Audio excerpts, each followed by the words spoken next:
Hello everyone, my name is Pearly, a BCIT student nurse currently taking the breastfeeding experience theory.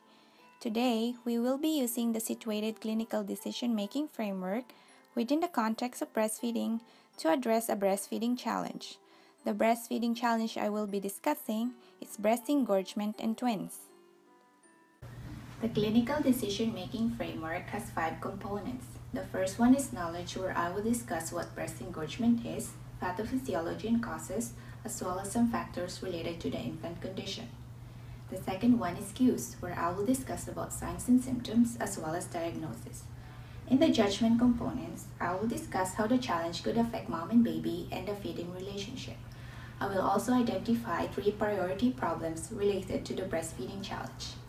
In the decision component, I will discuss about some preventative measures as well as treatment and support related to the breastfeeding challenge. And in the final component, evaluation of outcomes will be addressed. What is breast engorgement? It is the painful overfilling of the breast with milk. It occurs about 2 to 5 days after the baby is born when the breasts start making milk for the baby. It is usually caused by an imbalance between milk supply and infant demand. Pathophysiology and causes. After giving birth, the woman's progesterone and estrogen levels drop.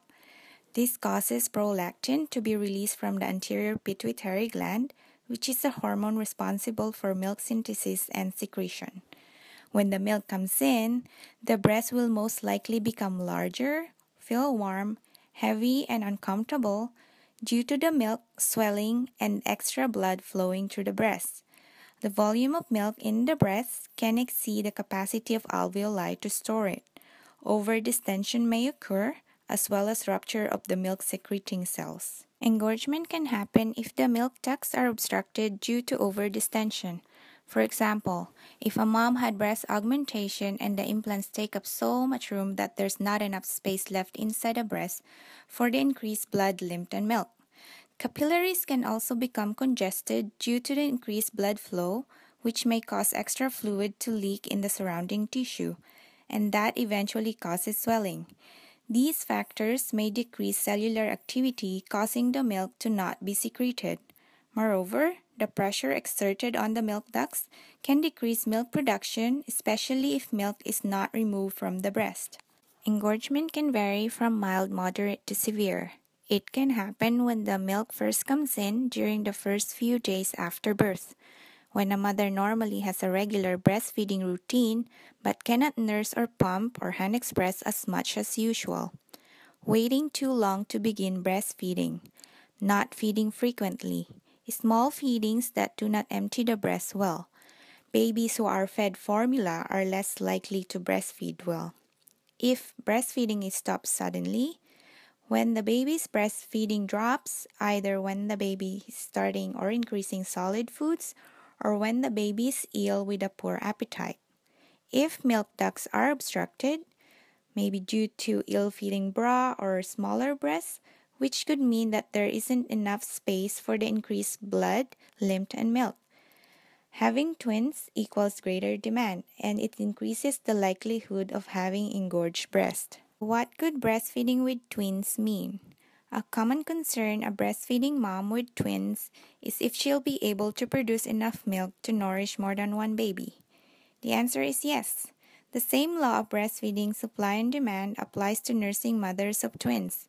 If she breastfeeds when her babies want to eat, she can trust her body to supply enough milk. Now, the pathophysiology and causes are both important to consider when breastfeeding twins. As many of you would agree, breastfeeding twins requires more work than breastfeeding a single baby, which means the demand for milk is also greater. This puts mom at a higher risk for getting breast engorgement. Twins are often born prematurely. This may present a problem if one or both babies have to be in NICU and mom is not able to breastfeed right away after birth.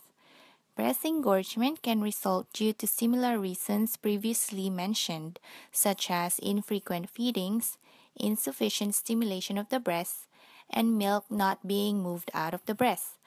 Another factor is the premature baby's weak or immature sucking ability. Ineffective latch of the premature twins may contribute to incomplete emptying of the breast and not taking enough milk at each feed. Supplementing can also cause breast engorgement, as the twins are not keeping up with the amount of milk being made. So some of the signs and symptoms related to breast engorgement are: breasts are swollen, firm, and painful. If severely engorged, they are very swollen, hard, shiny, warm, and slightly lumpy to the touch. May have flattened out and taut nipples. Can cause a slight fever of around 38 degrees Celsius, and can cause slightly swollen and tender lymph nodes in the armpits. How is breast engorgement diagnosed? Breast engorgement is diagnosed based on the symptoms alone. No examinations or tests are needed. In this specific part of the discussion, we will only be talking about severe breast engorgement. Severe breast engorgement can make it difficult for the baby to latch on the breast properly and feed well. This can make the problem worse, and as a result, the baby or twins may experience difficulty latching, may not receive enough milk, may be uncomfortable for the mom because her breast may not empty completely, and nipples may become sore and cracked. This is caused by the baby's attempts to latch on the overfull breast. She may be reluctant to feed, and if she decides to breastfeed less, the engorgement will increase. As discussed earlier, there are issues related to having twins who are born prematurely, which can lead to severe breast engorgement. And without treatment, severe engorgement can lead to blocked milk ducts and breast infection or mastitis. If the twins are having trouble nursing, the pressure in the mother's breast from all of the milk can cause her to make less milk or to even stop making milk. This condition is one of the common reasons that mothers stop breastfeeding sooner than they had planned. Knowing how to manage engorgement will help mothers avoid these problems. So the 3 priority problems I've identified is: number 1, feeding the twins, making sure that both babies are getting enough milk that they need. Number 2, effective latch. Having effective latch can help incomplete emptying of the breast. It can also prevent having sore and cracked nipples. And number 3 is maintaining milk supply.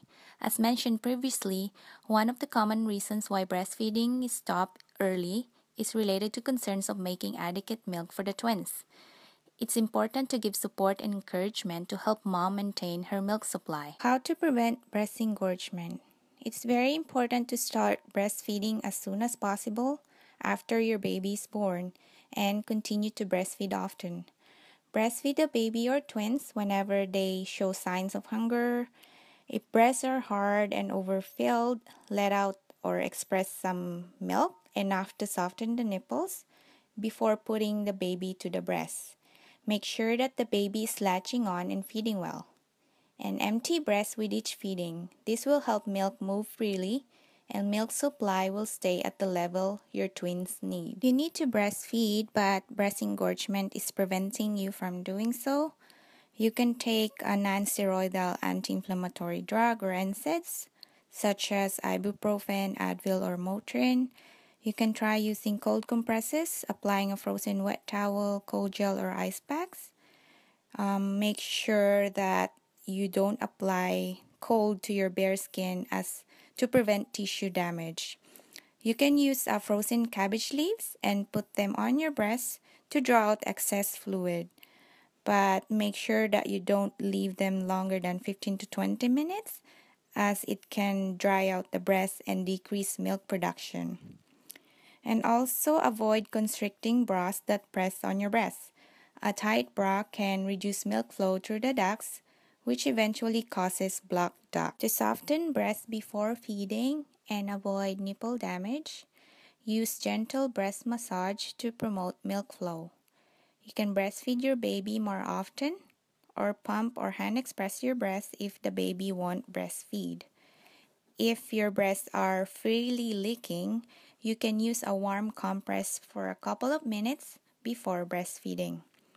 And if a mom has any other concerns or questions, as nurses, we can refer her to a lactation consultant or any other resources available. You can also use reverse pressure softening technique and express some milk. Although I won't be discussing the steps on how to do that, I've provided the link below for future reference. To evaluate the effectiveness of intervention, we can reassess if infants are latched properly when breastfeeding. So mom shouldn't be feeling any nipple pain. Infants are satisfied after each feed. We can assess if infants are gaining weight accordingly and assessing their growth and development. We can reassess signs and symptoms of breast engorgement by checking if the breasts are still swollen and warm to touch, and by asking the mother herself, are her nipples still sore? Does her breast still feel heavy even after a feed? Did she feel any difference after an intervention? What worked and what didn't? Is she continuing to breastfeed? As well as asking if she has any other concerns and how she's feeling overall. I'd like to share a story about a friend of mine who gave birth to twins, a boy and a girl, last August. After a month, she was referred to a lactation consultant because aside from experiencing a mild form of breast engorgement, she's also experiencing other challenges such as sore and cracked nipples, an inverted nipple, low milk supply, and her twins are having difficulty latching. Hence, breastfeeding has been very challenging for her. According to her, having a supportive network, being given encouragement, being knowledgeable about preventative and treatment measures, as well as the available resources, have helped her in overcoming such challenges. In this presentation, we've learned how breast engorgement in twins can pose a variety of challenges to mom and baby and the feeding relationship. Aside from the valuable information presented, my friend's story is a proof that nursing twins is possible. Breast engorgement can be managed or treated given the appropriate intervention, support, and encouragement. Although nursing two babies may take a little more patience, dedication, planning, and perseverance, most women, like my friend who have nursed their twins, say it is worth any extra effort.